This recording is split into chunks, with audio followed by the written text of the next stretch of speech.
السلام عليكم ورحمة الله وبركاته.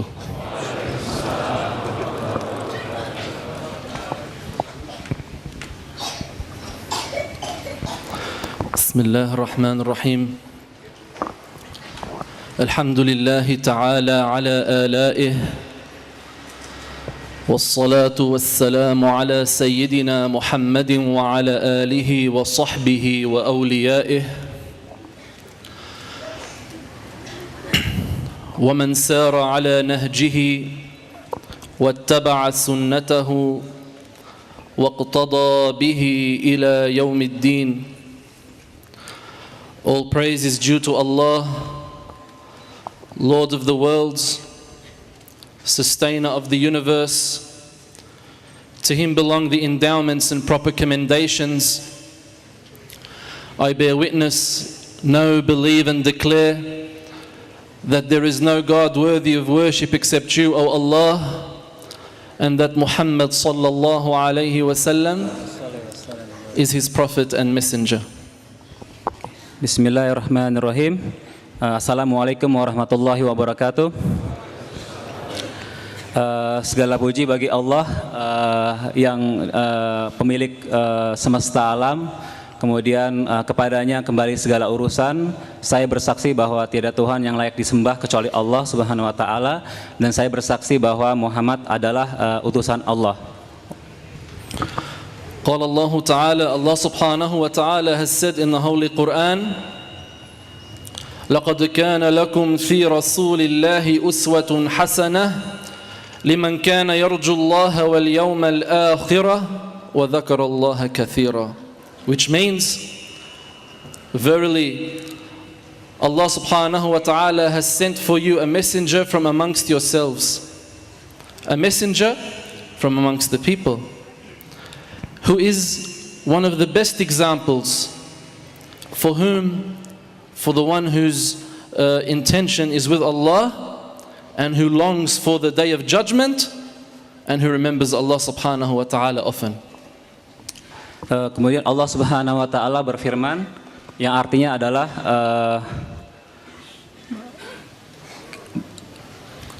sungguh ada pada diri Nabi Muhammad suri tauladan yang terbaik, Rasul yang sungguh telah ada pada diri Muhammad suri tauladan yang baik, Rasul dari tengah-tengah kalian semua, yang mengharap kepada Allah, percaya kepada hari akhir, dan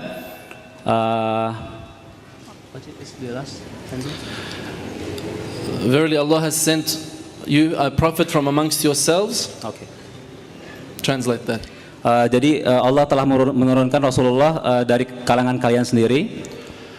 And for the one whose intention is to be with Allah, bagi orang yang ingin berinteraksi dengan Allah, and who remember, and his intention is, and his thoughts are about the Qiyamah, the day of judgment, dan percaya kepada hari akhirat, hari pembalasan, وَذَكَرَ اللَّهَ كَثِيرًا, and who remembers Allah Subhanahu wa Ta'ala dan yang mengingat Allah dengan zikir yang banyak.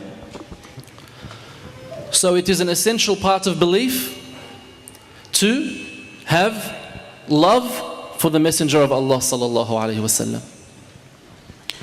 Jadi itu adalah suatu hal yang penting untuk kita bisa memiliki rasa cinta yang lebih kepada Rasulullah sallallahu alaihi wasallam. And without loving the Prophet Muhammad sallallahu alaihi wasallam, then you're in a roadblock. Dan kemudian jika kita tidak mencintai Rasulullah sallallahu alaihi wasallam, maka kita berada pada zona merah. Because Allah Subhanahu wa Ta'ala has honored the Prophet sallallahu alaihi wasallam. Karena Allah Subhanahu wa Ta'ala telah menghormati dan memberikan kedudukan yang mulia kepada Nabi Muhammad sallallahu alaihi wasallam. He honored him with saying his name in the adhan. Allah menghormati, memuliakan Nabi Muhammad. Contohnya Allah menyandingkan namanya dalam azan. He honored him with saying his name in the shahada. Kemudian menyandingkan namanya dalam syahadat. He honored him with saying his name in the iqamah. Kemudian menyandingkan namanya dalam iqamah. So there's no doubt that the Prophet sallallahu alaihi wasallam is an honored man and the best of creation. Jadi tidak ada keraguan bahwa Rasulullah sallallahu alaihi wasallam adalah manusia terbaik dan manusia yang paling mulia. So he is the door in which you reach Allah Subhanahu wa Ta'ala. Rasulullah adalah pintu bagi kita untuk mencapai Allah Subhanahu wa Ta'ala. He is the only way, your only way in reaching Jannah, insyaAllah. Rasulullah adalah satu-satunya jalan bagi kita untuk bisa menuju kepada surganya Allah. Allah subhanahu wa ta'ala says in the Quran, "Man ata'a ar-rasula faqad ata'a Allah." The one who adheres and listens to the Prophet Muhammad sallallahu alaihi wasallam, for he has also listened to Allah subhanahu wa ta'ala. Allah berfirman yang artinya adalah barang siapa yang mentaati Allah barang siapa yang mentaati Rasulullah maka dia telah mentaati Allah. But I ask you, what have we done to show the love of the Prophet Muhammad sallallahu alaihi wasallam? Kemudian saya bertanya, apa yang sudah kita lakukan untuk menunjukkan rasa cinta kita kepada Rasulullah? The scholars recommend that we open his life story at least minimum once a year, so that we can have some sort of connection with the beloved Prophet sallallahu alaihi wasallam. Para ulama menganjurkan untuk paling tidak kita membaca Sirah Nabawiyah setahun sekali agar kita bisa mengerti siapa itu Rasulullah. Especially in the month of Rabiul Awwal. Terkhusus di bulan Rabiul Awal. So how many of us is even doing that?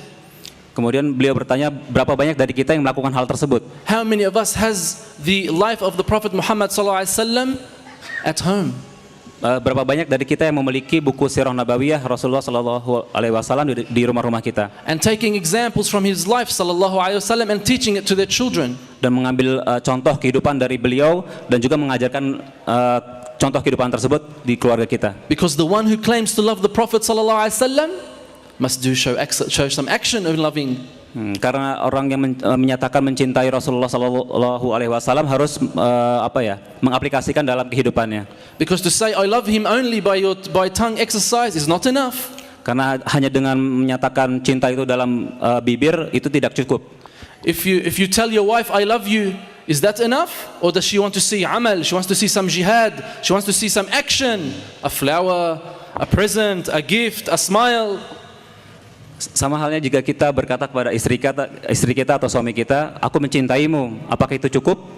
Tentu butuh bukti. Misalnya dengan memberikan bunga, ya kan, melakukan suatu amal-amal perbuatan yang baik. So if your wife is deserving of your love, is not the Prophet Muhammad more deserving than the love of your wife?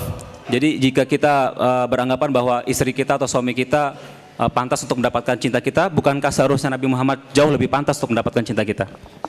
And Muhammad SAW is concerned about us. He's concerned about you and me, my dear brothers and sisters. Dan Rasulullah Sallallahu Alaihi Wasallam sangat memperhatikan kondisi umatnya, kondisi kita semua di sini.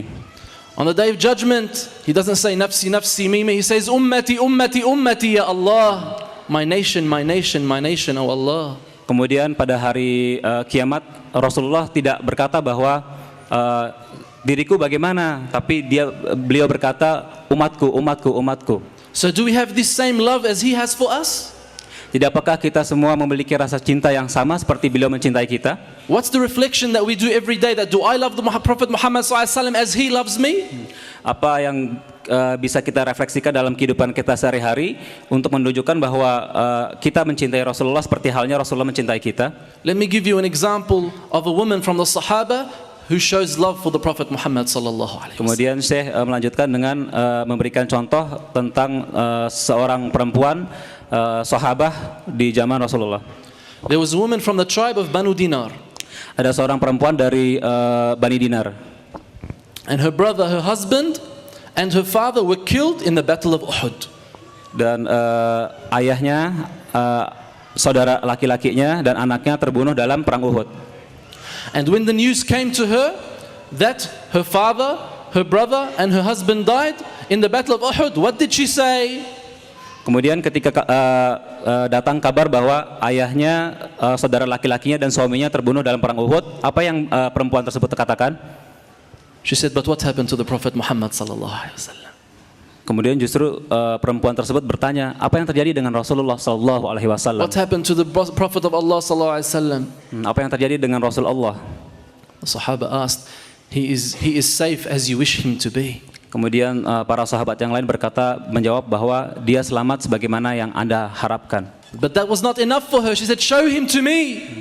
Tapi itu tidak cukup untuk dia. Tolong tunjukkan dia kepada saya. Then they pointed him out sallallahu alaihi wasallam and she went to the Prophet alaihi wasallam. Kemudian para sahabat yang lain menunjukkan di mana posisi Rasulullah dan perempuan tersebut pergi menghadap kepada Rasulullah. And when she saw him alaihi wasallam, do you know what she said, my dear brothers and sisters? Kemudian ketika perempuan tersebut telah bertatap muka dengan Rasulullah sallallahu alaihi wasallam, adakah yang tahu apa yang beliau ucapkan? She said, "Oh Prophet of Allah, any calamity, any problem that besides losing you is insignificant." Ternyata perempuan sahabiah tersebut berkata bahwa semua musibah tidak ada artinya kecuali kehilanganmu ya Rasulullah. This is a woman who lost her father, her husband and her brother in the battle of Uhud, and her only concern was Muhammad sallallahu alaihi wasallam. Ini adalah contoh seorang perempuan yang kehilangan saudaranya, ayahnya, kemudian suaminya dalam perang Uhud, tapi hal tersebut seakan-akan tidak ada artinya, malah justru dibandingkan dengan bagaimana keadaan Rasulullah. So do we have this same kind of love? Really? Let's ask ourselves now. Do we really have this level of love that she had for the Prophet Muhammad sallallahu alaihi wasallam? Kemudian beliau berkata, apakah kita semua di sini masing-masing mempunyai rasa cinta yang sama terhadap Rasulullah seperti kisah yang tadi sudah disebutkan sebelumnya? The Prophet sallallahu alaihi wasallam said in a hadith that none of you truly believe until I become more beloved to him than his father, his son, and all of mankind. Kemudian Rasulullah bersabda dalam sebuah hadis, tidak seorang pun dari kalian akan mendapatkan sebenar-benar iman kecuali jika aku lebih dicintai daripada ayahnya, anaknya, dan semua manusia. It doesn't mean that if you don't have this that you are a kafir. No, it means that your iman is not complete. Itu tidak berarti jika kita tidak mempunyai rasa kecintaan yang seperti ini kita kafir. Tidak, tapi berarti bahwa iman kita belum sempurna. So loving the Prophet sallallahu alaihi wasallam is essential part. It's a pillar. It's a foundation of your iman. Jadi mencintai Rasulullah sallallahu alaihi wasallam adalah pilar dalam iman kita sebagai muslim. So what are we doing to show that we love him alaihi salatu wassalam? Kemudian apa yang harus kita lakukan untuk menunjukkan rasa cinta tersebut? How are we doing our day-to-day actions to show that we prove that we love the Prophet sallallahu alaihi wasallam? Apa yang sudah kita lakukan dalam keseharian untuk bisa menunjukkan rasa cinta tersebut? How many of us walk past each other on the street and don't smile at each other?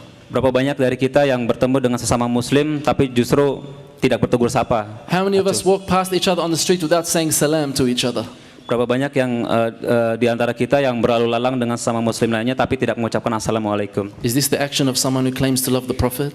Apakah ini termasuk salah satu aplikasi kehidupan dari seseorang yang menyatakan cinta kepada Rasul? Or are we too busy working in our dunya? Atau apakah kita terlalu sibuk dengan kehidupan dunia kita? And we have forgotten that we have loved him.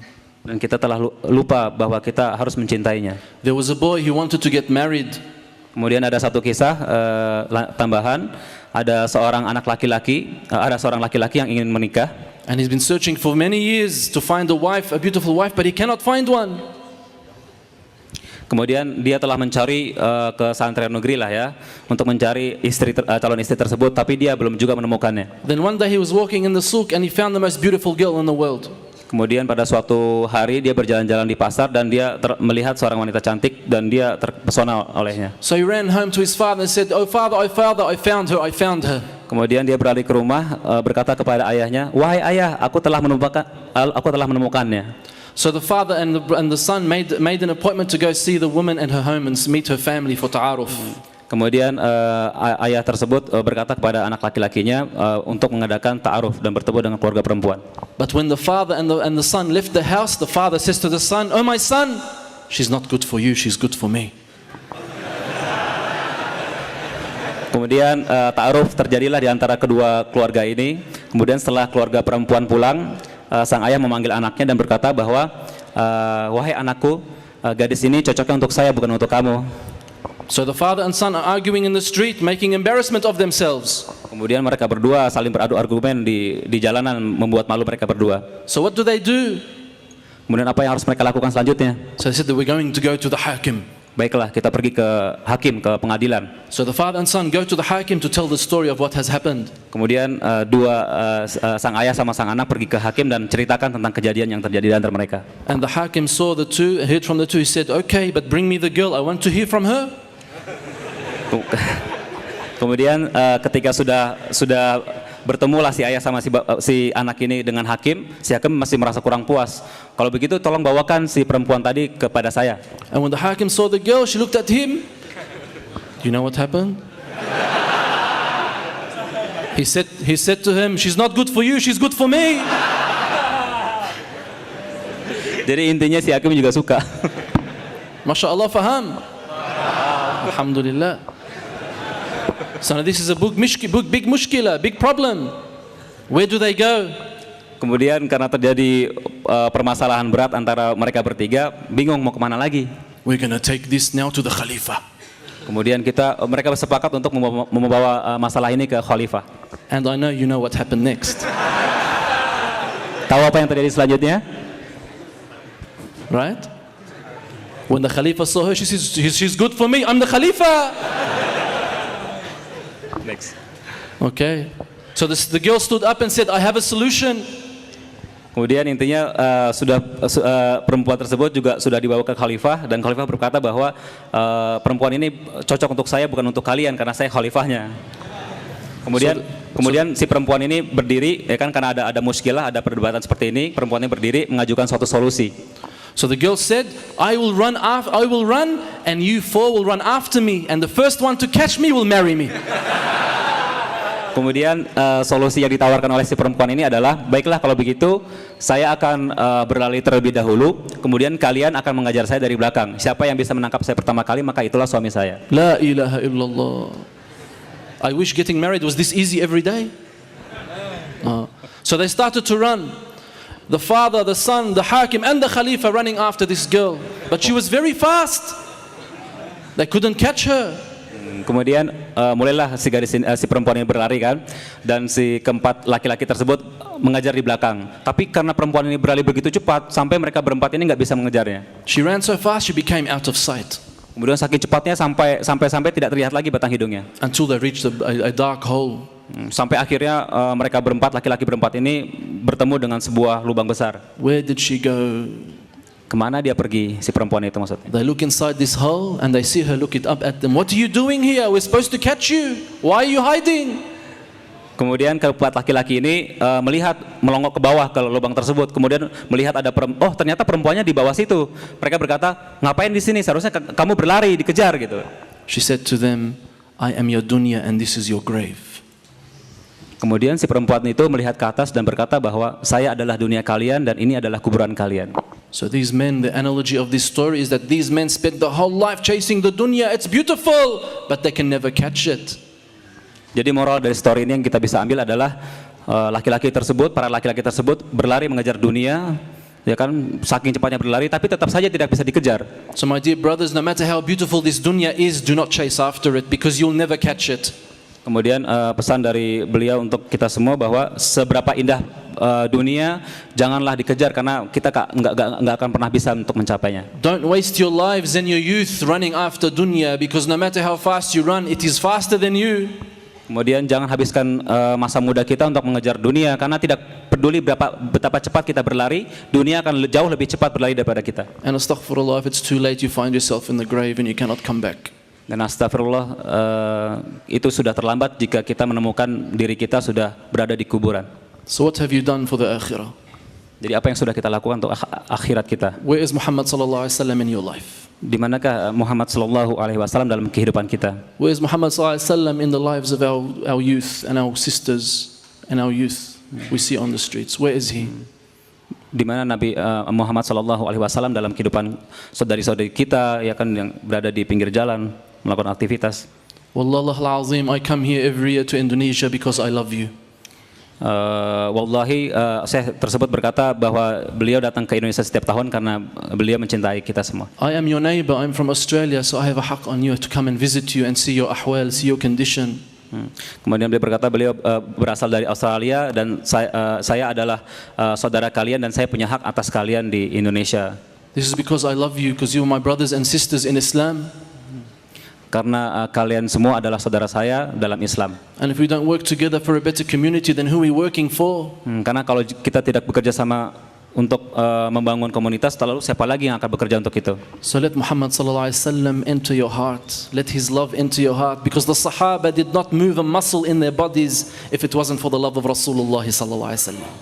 Kemudian jadikan kecintaan kita kepada Nabi Muhammad SAW sebagai salah satu motor penggerak dalam kehidupan, karena para sahabat tidak menggerakkan otot mereka untuk misal berperang selain bukan karena salah satunya adalah kecintaan kepada Rasulullah SAW. They traveled from country to country until Islam spread throughout the world out of love of Rasulullah. Kemudian tidak juga mereka akan berjalan ke penjuru negeri selain karena kecintaan kepada Rasulullah sallallahu So alaihi your wasallam. only success is based on loving Allah, following Allah's commands, and loving and following Rasulullah sallallahu alaihi wasallam. Kemudian rahasia kesuksesan adalah dengan kita mencintai Allah Subhanahu wa taala dan mencintai Rasulullah sallallahu alaihi wasallam. What more business do you want transaction with Allah? You follow Muhammad, you have Jannah. Apapun bentuk bisnis yang kita lakukan dalam kehidupan, kita mengikuti sunnah Rasulullah, maka kita akan berada di surga insyaallah. Which business transaction is this dunya can guarantee you Jannah, my dear brothers and sisters? Bisnis apa yang ada di dunia ini yang bisa menggaransi kita untuk berada di surga? And wallahi Jannah is guaranteed by the one who created me and you. Dan wallahi surga diciptakan untuk dijanjikan untuk oleh zat yang menciptakan saya dan kalian. And my advice is keep attending majalis al-ilm and majalis al-ta'lim. Dan beliau bernasihat untuk tetap menghadiri majelis ulama, majelis taklim. And be among those who support Ustad A'ad Gim Dan jadi salah satu yang mensupport Ustadz A'agim in his da'wah. dalam dakwahnya. He needs soldiers to stand beside him. Dia perlu prajurit kesatria untuk berada di sampingnya. And we have to have the same love and we have for Muhammad SAW, we have to have this same deep love and respect for our leaders and our scholars. Dan kita juga harus punya rasa hormat ya, rasa hormat kepada para pemimpin kita, kepada para ustadz kita. Our parents raised us biologically, they gave us clothes, but it is our ustaz and our mashayikh and our ulama that raised us in here and raised us in here. Memang benar orang tua kita yang telah membesarkan kita secara biologis, tetapi justru sebaliknya ulama kita yang membangun pikiran kita, membangun iman kita. And inshallah, whatever you learn, teach it to somebody else. Dan insya Allah apapun yang kita tahu, kita ajarkan kepada yang lain juga. Let Muhammad SAW live in your heart, and he will live with your family and your wife. Jadikan Nabi Muhammad itu hidup di dalam keluarga kita, di dalam diri kita, di dalam keluarga kita, di dalam istri kita. Then it will affect your neighbor and your family. Dan itu semua akan juga berakibat kepada komunitas kita, tetangga kita, dan global. And with his barakah, it will spread to the street and to the whole community, inshallah. Dan dengan barokahnya akan tersebar ke seluruh komunitas, insyaallah. So whatever you do, do it out of love of Rasulullah and lillahi ta'ala, so that all actions that you do have reward from Allah subhanahu wa ta'ala. Jadi apapun aktivitas yang kita lakukan karena lillahi ta'ala dan karena kecintaan kita kepada Rasulullah sallallahu alaihi wasallam. So forgive me for taking too much of your time. I'm just here and happy to see your beautiful faces, mashallah. Jadi maafkan saya jika terlalu banyak mengambil waktu kalian. Saya berada di sini karena kecintaan saya kepada kalian semua. And I ask Allah subhanahu wa ta'ala to grant me and you Jannah, inshallah. Dan amin. To be among the Prophet Muhammad sallallahu alaihi wasallam. Amin. To be with the Salihin. To be with the Salihin, to be with the Sahaba, Amen. to be with Abu Bakr, Uthman, Umar and Ali. We need men like him. So if we don't concentrate on teaching our sisters correct knowledge, who's going to make men like them? Right? Focus on teaching the sisters. Education for our sisters is very important. Because when a man goes out to seek his transaction, to seek his work at home, out of the house, who is left at home teaching your children if it's not the mother? It's very important, my dear brothers and sisters. Our sisters are gems and pearls in our lives, and we have to value them, inshallah. Kemudian intinya adalah tugas utama kita untuk bisa mendidik seorang ibu yang bisa melahirkan generasi-generasi terbaik bagi umat ini. Inshallah doa. Allahumma inna da'unaka fastajib lana du'aana. فاغفر اللهم لنا ذنوبنا وإسرافنا في أمرنا اللهم اغفر للمؤمنين والمؤمنات الأحياء منهم والأموات ربنا آتنا في الدنيا حسنة وفي الآخرة حسنة وقنا عذاب النار اللهم اجعلنا هداة مهديين غير ضالين ولا مضلين اللهم استر عوراتنا وآمن روعاتنا واكفنا ما أهمنا وقنا شر ما نتخوف اللهم إنا نسألك خير ما سألك منه نبيك وحبيبك محمد صلى الله عليه وسلم ونعوذ بك من شر ما استعاذك منه نبيك وحبيبك محمد صلى الله عليه وسلم اللهم إنا نسألك الجنة وما تقرب إليها بقول أو عمل اللهم إنا نسألك الجنة اللهم إنا نسألك الجنة اللهم إنا نعوذ بك من النار وما تقرب إليها بقول أو عمل اللهم إنا نعوذ بك من النار وما تقرب إليها بقول أو عمل وصلى الله وسلم على سيدنا ومولانا محمد وعلى آله وصحبه وسلم سبحان ربك رب العزة عما يصفون وسلام على المرسلين والحمد ورحمة لله الله وبركاته.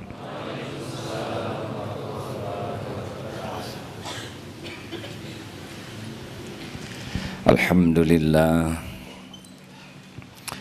alhamdulillahi rabbil alamin, alhamdulillahilladzi anzala as-sakinah fi qulubil mu'minin liyajdadu imanan ma'a imanihim.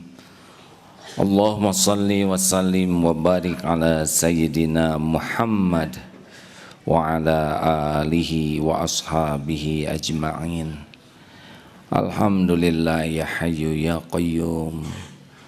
Allahumma antas salam wa minkas salam wa ilaika ya'udus salam.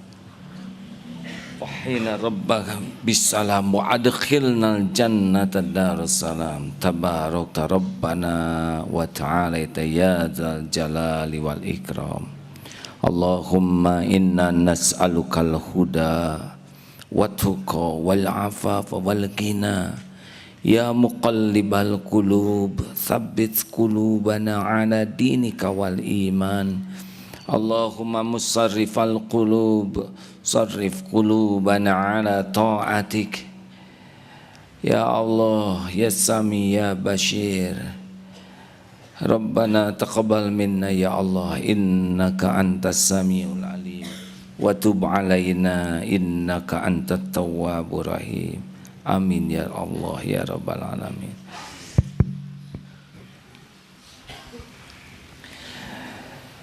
Mudah-mudahan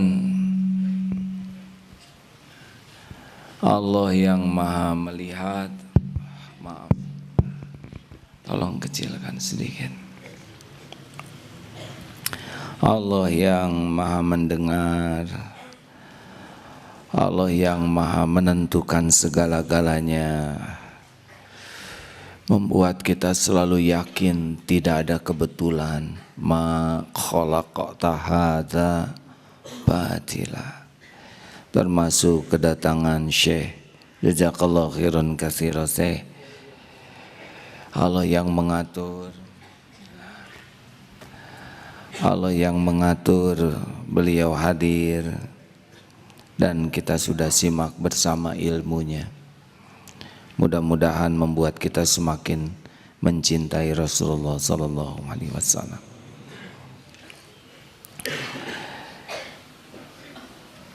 Sekarang giliran saya membahas, maaf ini asma Allah yang kita bahas. Tes, bisa ya, ini ujian ya, di luar lebih keras daripada di dalam. Asma Allah yang kita bahas kali ini adalah Dzul Jalali wal Ikram. Surat Ar-Rahman 2 kali kita simak bagaimana Al-Quran menyatakan. A'udzubillahi minasyaitonirrajim. Fabi ayyi ala'i rabbikuma tukadziban. Maka nikmat Tuhanmu manakah yang akan kau dustakan? Surat Ar-Rahman ayat 27. Kullu man 'alaiha fan wa yabqa wajhu rabbika dzul jalali wal ikram.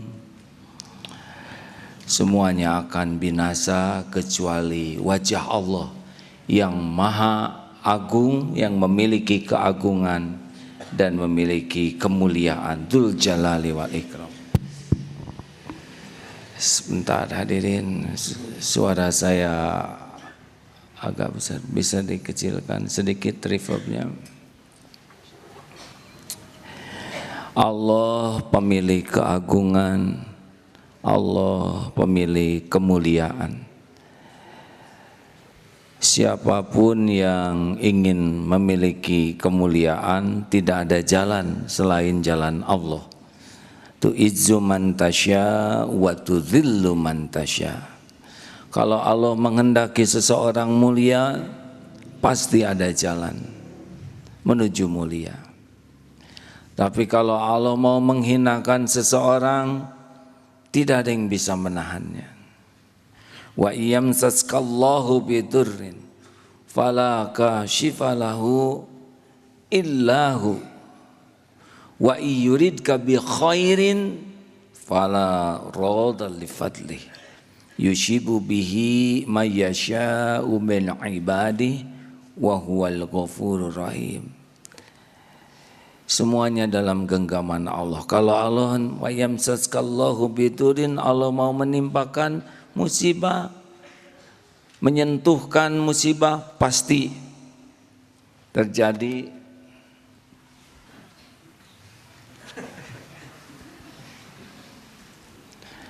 Pasti akan terjadi tanpa ada yang bisa menghalangi.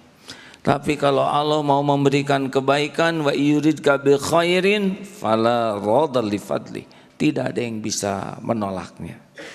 Jadi jangan mencari kemuliaan kecuali dari Allah, jangan mencari kebahagiaan kecuali dari Allah, jangan mencari keselamatan kecuali hanya dari Allah. Selain Allah, makhluk la haula wala quwata illa billah. Semua makhluk itu tidak ada daya, termasuk kita, kecuali illa billahil aliyil azim.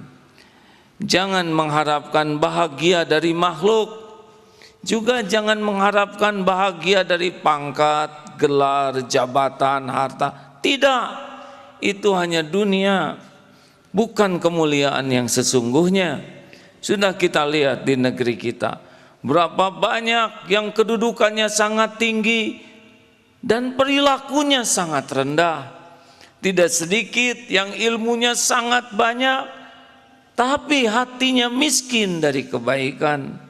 Yang gelarnya pendek, panjang, tapi ternyata tidak cukup untuk bisa membuat akhlaknya mulia. Mulia cuma satu jalan, yaitu wa may yattaqillah. Ya ayyuhan nas, inna khalaqnakum min dzakari wa untha wa ja'alnakum su'uban wa qabaila lita'arafu inna akramakum indallahi atqakum innallaha alimun khabir. Sesungguhnya yang paling mulia di antaramu di sisi Allah adalah yang paling bertakwa. Maka jangan bangga dengan dunia yang ada. Harta, gelar, pangkat, jabatan, kedudukan, popularitas, itu tidak ada apa-apanya. Nothing. Itu bahasa Inggris.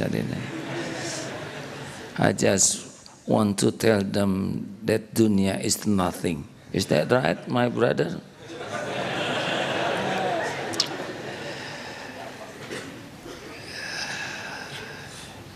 Dunia bukan kemuliaan.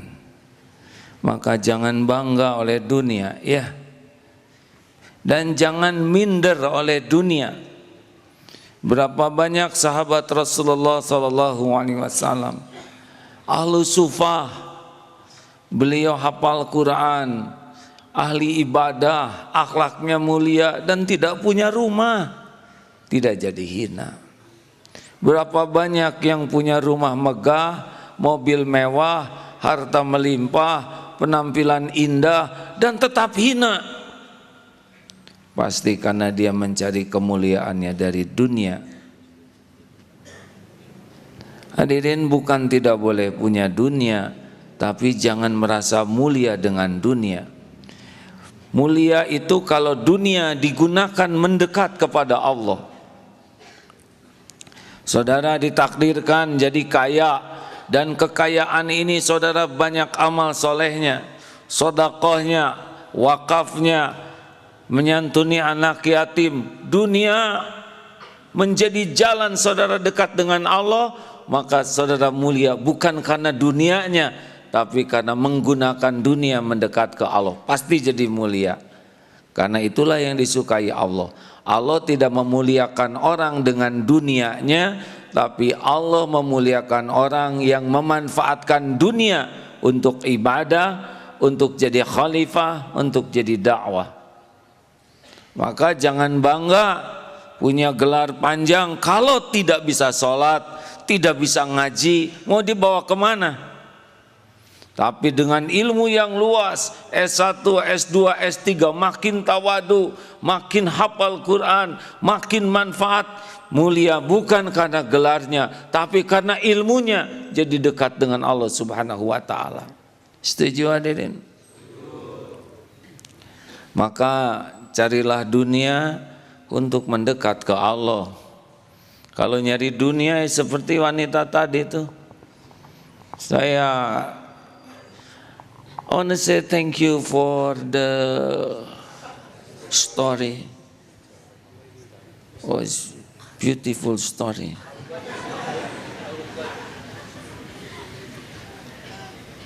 Tolong mikrofonnya dinyalakan. I would like to say tidak apa-apa. But when I first come to Indonesia,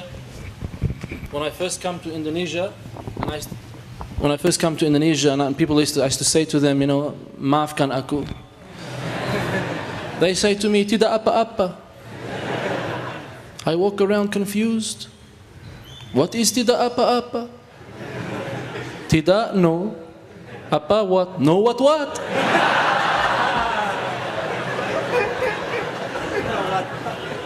So I would like to say to Ustaz Agim, no, what?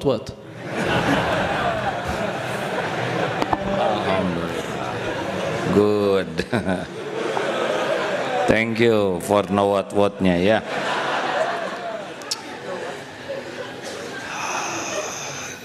Jadi cerita ini ada korelasinya. Saudaraku sekalian, termasuk cari bahagia. Bahagia tidak datang dari istri, bahagia tidak datang dari suami, bahagia tidak datang dari anak, bahagia tidak datang dari orang yang mencintai kita. Bahagia hanya datang dari Allah, muqallibal qulub. Huwallazi anzala sakinah fi qulubil mu'minin. Jadi kalau saudara nanti menikah, mau nyari bahagia dari istrinya sama dengan nyari sengsara. Kebahagiaan tidak akan datang dari berharap dari makhluk. Kebahagiaan tidak akan datang kalau hati bergantung kepada makhluk. Hanya ke Allah. Hasbunallah wa ni'mal wakil, ni'mal maula wa ni'man nasyir. Allah tahu. Wa huwa alimum bidatis sudur. Allah tahu ini hamba cinta kemana. Kalau kita mencintai pasangan hidup untuk dekat ke Allah, Allah yang ngasih bahagia. Tapi kalau kita mencintai pasangan hidup dan sangat cinta kepada makhluk sehingga Allahnya habis tempatnya, maka tidak ada bahagia. Hati-hati yang mau menikah, jangan terlalu cinta ya. Nanti bisa ngejar-ngejar tadi, memalukan ya. Ya bapak, ya anak, ya hakim.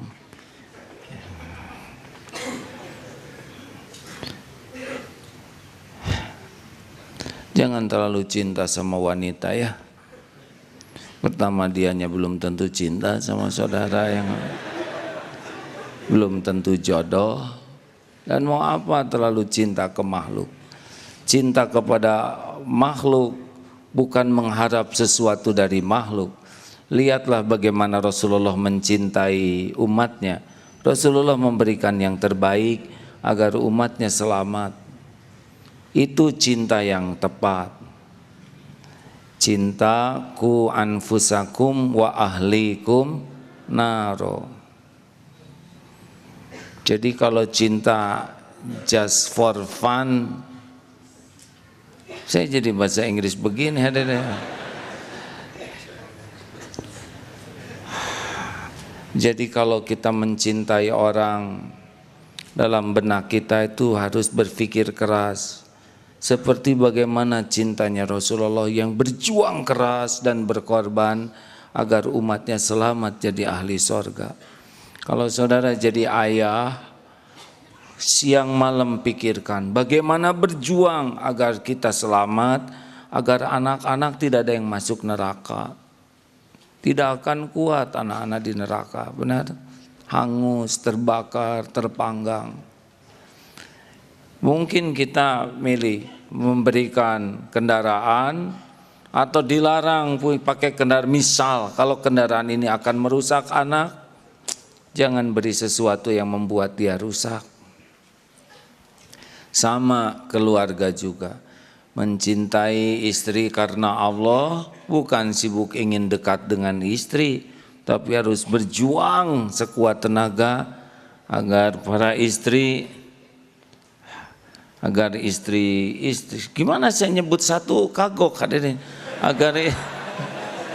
agar istri bisa masuk surga. Oh, it's good. You can write that, yeah.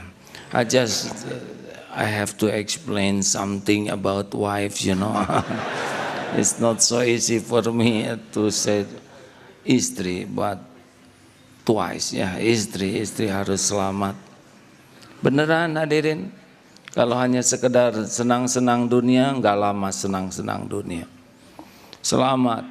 Jadi kalau kita benar-benar menginginkan kebahagiaan, justru kebahagiaan datang dari pengorbanan, bukan dari menuntut. Kalau menuntut hormati saya, cintai saya, bahagiakan saya, itu malah tidak akan bahagia karena pemilik bahagia itu Allah. Sekarang kita ingin dihormati orang, untuk apa? Mau apa kita dihormati orang? Tidak perlu kita mencari penghormatan orang. Mau apa? Kita ini sama-sama hamba Allah yang sama-sama miskin, sama-sama bodoh, sama-sama tidak punya apa-apa, sama-sama nebeng di dunia ini. Mau cari apa? Mau apa kita diagung-agungkan orang? Mau apa kita tidak perlu. Kita perlu cuma satu, Allah yang maha agung, Dzul Jalali wal Ikram. Kalau Allah memuliakan kita, itu sudah segala-galanya bagi kita. Tapi dipuji oleh manusia sedunia, tidak ada apa-apanya. Mereka tidak punya apa-apa. Benar? Sedangkan buat dirinya sendiri tidak punya, mendetakkan jantung sendiri tak sanggup, maka kita tidak usah cari kemuliaan di sisi manusia.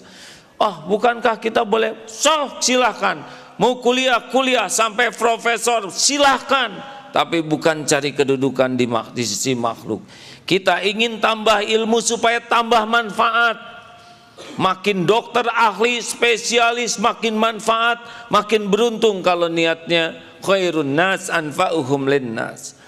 Kita jemput rezeki kita sebanyak-banyak, bukan dikagumi orang kaya, tapi supaya banyak sedekahnya, banyak wakafnya, banyak amal jariahnya. Gak ada urusan kita dengan pujian orang, urusan kita hidup manfaat. Jelas? Kalau takdirnya saudara jadi pemimpin, gak usah pusingkan penghormatan rakyat, penghormatan gak usah. Yang penting jadi pemimpin, bersikap adil, manfaat, ajak rakyat dekat dengan Allah. Mau berhenti kapanpun gak ada masalah. Yang penting benar-benar ngajak orang taqarrub illallah. Ini yang membuat kita nyaman. Walaupun kita bersimbah keringat, berkuah peluh, air mata, bahkan darah, tapi kalau carinya Allahumma inni as'aluka ridhaka, cuman itu saja, kita tidak perlu nyari. Karena Allah Dzul Jalali wal Ikram. Hanya Allah, hanya Allah. Enak hadirin. Makin ingin dihormati makhluk, makin ingin dihargai, makin ingin dicintai, makin ingin dikagumi, makin tidak ikhlas. Kita minta dari yang tidak punya. Kita berharap dari yang tidak mampu, menyia-nyiakan. Makanya barang siapa yang mengakui Allah Dzul Jalali wal Ikram, dalam surat Ar-Rahman ayat terakhir, gimana? Tabarakasmu rabbika dzil jalali wal ikram. Maha agung, maha suci Allah yang memiliki keagungan dan kemuliaan. Itulah hadirin, mudah-mudahan mulai saat ini kita berjuang di dunia ini bukan untuk dunianya, tapi mencari kedudukan di sisi Allah. Jangan kagum dengan orang-orang yang dimuliakan oleh makhluk, oleh duniawi. Jangan kagum, ya. Biasa saja lihat orang yang punya harta melimpah, biasa saja karena semuanya adalah milik Allah. Mereka sama tidak punya seperti kita. Benar? Lihat orang yang jabatannya tinggi, biasa saja. Bukan meremehkan, bukan merendahkan, tapi kita tidak usah kagum. Ada yang pangkatnya jenderal, ada yang menteri, ada yang biasa saja. Hormatnya hormat karena disuruh berakhlak baik. Bukan hormat karena harta, bukan hormat. Pada saat yang sama kita juga jangan merasa terhormat. Kalau kita dititipi harta, kedudukan, biasa saja. Kita ini hamba. Saudara misalkan ditakdirkan punya jabatan, ini biasa saja. Ada salah seorang pejabat yang mudah-mudahan Allah memelihara. Namanya Pak Anggito Abimanyu, ya. Suatu saat SMS-an baru, saya belum ketemu. Mari silaturahim, mau ketemuan di mana? Lebih baik ketemuan di pesantren. Datang ke pesantren. Mau disuguhin makan apa? Ternyata ada tukang soto di sana. Makan soto di pinggir jalan. Nyaman hadirin. Daripada harus ke bintang 5 agak berat juga saya ngemodalinnya. Tapi soto cuma ya alhamdulillah 8.000. Bukan tidak mau menghormati, tapi beliaunya mau. Menjadi hina? Tidak. Pulang naik kendaraan kijang. Padahal itu termasuk salah satu tokoh kunci dalam haji dan umroh di Indonesia, ya. Yang tahun ini perbaikannya alhamdulillah banyak. Sederhana saja orangnya. Jadi hina, ternyata beliau mulia dalam pandangan saya yang baru pertama kali ketemu, bukan dari jabatannya, tapi justru dari ketawaduannya, kebersahajaannya. Begitulah hadirin. Alhamdulillah, waktu kita sudah hampir habis. Sebetulnya saya khawatir kalau lewat jam 9 saudara kemalaman pulangnya. Cukup? Sudah cukup ini? Apakah Allah yang Maha Agung menyaksikan pertemuan ini? Apakah Dia yang Maha mendengarkan segala-galanya? Yakin? Wa huwa ma'akum aynama kuntum. Dan Dia bersamamu, kekuasaannya bersamamu, ilmunya bersamamu, pengetahuannya bersamamu dimanapun kau berada. Pernahkah kita sendiri dalam hidup ini? Pernahkah kita, adakah tempat yang tersembunyi bagi Allah? Tidak. Tenanglah ya. Jangan nyari kemuliaan kecuali dengan kepatuhan kepada Allah. Jangan takut dihina orang. Jangan pernah takut dihina orang. Apa bahasa Inggrisnya dihina? Don't worry. Hah? Wah, kok susah gitu? Ada yang lebih gampang ah. Bahasa Inggris kadang-kadang bikin susah. Don't worry, ya. Just don't worry lah ya. Everything going to be alright. Mau tahu rahasianya supaya kita kuat ngadepin omongan orang? Mau tahu? Mau? Jawab. Siapa yang menciptakan kita? Siapa yang menghidupkan kita? Siapa yang memberi rezeki kepada kita? Siapa yang menutupi aib-aib kita? Siapa yang bisa menghapuskan semua dosa kita? Siapa yang paling sayang kepada kita? Siapa yang bisa melindungi kita dari bala wal bencana? Siapa yang bisa mengangkat derajat kita? Siapa yang bisa memberi husnul khotimah? Siapa yang punya surga? Kalau semua karunia hanya milik Allah, wa ma bikum min ni'matin faminallah, kenapa kita harus pusing dengan omongan orang? Tidak ada bahayanya omongan orang. Yang bahaya tuh omongan jelek kita sendiri.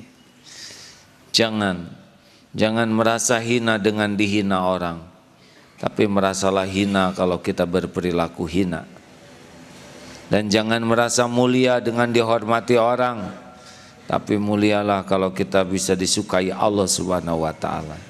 Tu'izzu man tasya wa tudhillu man tasya biyadikal khair innaka ala kulli syai'in qadir. Masya Allah. Terima kasih hadirin.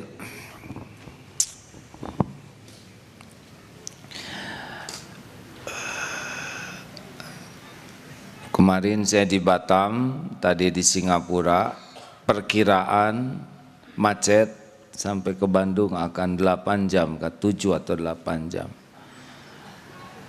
Jadi beli tiket kereta api penuh, mau dikawal polisi, malu, tidak enak hadirin, dikawal-kawal, benar? Naik motor susah, jalan macet, gimana solusinya kira-kira? Kan? Supaya tidak dikawal polisi, saya naik mobil polisi, alhamdulillah.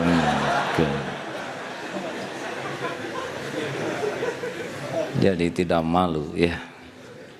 Coba ditranslate atulah yang gini-gini. Please translate ya. Hadirin, selalu ada jalan. Alhamdulillah sampai ke sini sebelum maghrib bisa ketemu anak cucu yang belum nengok orang tua. Selalu ada jalan ya. Gempa pasti berhenti, hujan pasti reda, banjir pasti surut, badai pasti. Fa inna ma'al usri yusran, inna ma'al usri yusran. Sesungguhnya bersama kesulitan pasti ada kemudahan. Satu kesulitan diapit oleh dua kemudahan. Maka sabarlah ya. Jangan banyak keluh kesah. Memang episodenya sekarang begini. Banjir, longsor, hadapi. HHN, hadapi, hayati, nikmati. Banjir bukan karena hujan. Banjir karena ketetapan Allah lewat hujan, ujian, ladang amal, ladang ilmu, ladang tobat. Ujian, banjir ini bisa ada yang tidak lulus, bisa ada yang lulus. Yang lulus adalah yang dengan banjir ini makin dekat dengan Allah. Yang rugi adalah yang banjir dan makin jauh dari Allah. Apapun kejadian yang membuat kita dekat dengan Allah adalah karunia. Apapun kejadian yang membuat kita jauh dari Allah adalah petaka. Naik pangkat jadi sombong takabur itu petaka. Dimutasi bahkan di PHK jadi dekat dengan Allah itu karunia.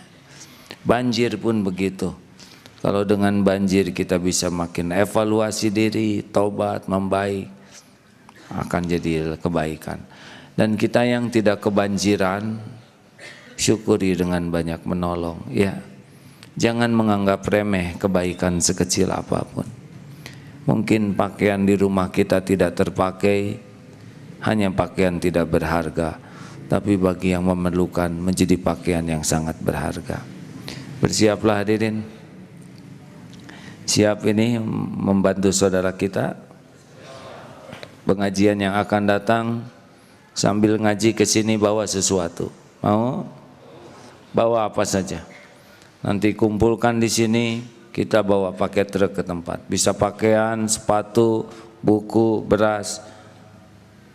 Pastikan bawa sesuatu. Pasti di rumah ada sesuatu yang tidak terpakai. Kalau bisa, kalau mau pakaian bersihkan dulu ya. Tidak akan pernah rugi berbuat kebaikan. Lillahi ta'ala. Bismillah semuanya. Alhamdulillah. Acungkan tangan yang baru pertama kali hadir ke sini. Terima kasih. Alhamdulillah. Semuanya biiznillah. Acungkan tangan yang akan mengajak temannya ke sini minggu depan. Apa? Saya ngomong apa barusan? Acungkan tangan yang akan mengajak saudaranya atau umat Islam lain ke pengajian ini malam Jumat yang akan datang, cung. Gak apa-apa, boleh ngacung, boleh tidak ngacung. Urusannya dengan Allah ya. Saya nggak bisa apa-apa. Saya nggak ngasih pahala, kenal juga tidak. Acungkan tangan yang mau nyoba ngajak yang lain malam Jumat yang akan datang. Ya Allah mencatat semuanya. Lakukanlah hadirin. Mau ikut, mau tidak ikut tidak ada masalah. Benar? Siapa tahu malam Jumat yang akan datang ada ulama lain yang bisa memberi ilmu lebih banyak. Ajak ya. Bergerak dan menggerakkan. Tidak mau tidak apa-apa, yang penting kita mengajak. Bonceng ke sini, ongkosin, traktir. Allah pasti melihat semuanya. Istiqlal sekarang penuh sekali karena tiap jamaahnya berusaha ngajak yang lain. Dan yang diajak bersyukur, terima kasih katanya. Masya Allah. Mudah-mudahan manfaat.